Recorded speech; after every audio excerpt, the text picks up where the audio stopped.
Hey group, so here is my video um, for this week's um, assignment. I'll read to you an excerpt of my autobiography that I wrote. So, I chose the Christian practice of guidance because I truly believe this is the practice I have used most often in my life to this point. In March of my sophomore year in college, I read 1 Thessalonians 5:17, pray without ceasing, and was immediately shook by these three words. Upon reflection, I realized if I could stay in a continuous state of prayer, it would give me the best chance of allowing God to guide me in my Christian walk. So every day, all day, I spoke with God and stayed in an attitude of prayer and consensual divine guidance with Him.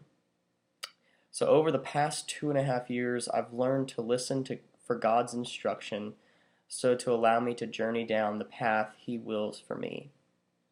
Once I allowed myself to experience God's guidance in my life's decisions, passions, and vocation, I was able to allow others to guide me as well.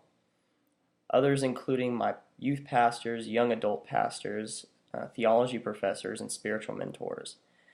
The earthly words of wisdom and guidance I've received from these spiritual leaders have truly helped shape me into the person I am now. Following the guidance of God and others is without question the spiritual practice in which I have come to be most fluent. So I think that really sums up my autobiography and my experience with the spiritual practice of guidance and how I've allowed God to guide me, but also others to guide me, and it's helped me to guide younger folks than myself. Here's my answer to the CIQ, the Central Integration question. As I think about it, in my current vocational trajectory, I envision the form of a burning candle bringing light to a dark room. Based on my life experience, my abilities as a positive developer and includer, and my education and revelation of God, I believe God is leading me to become a source of enlightenment to His children.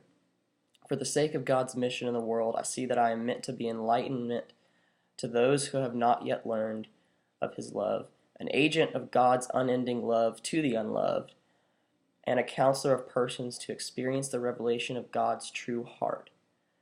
Much like the parable of the sheep and the goats in Matthew 25, I believe God is using me as enlightenment of His idea of love for everyone. So, hope you guys enjoyed listening to me speak.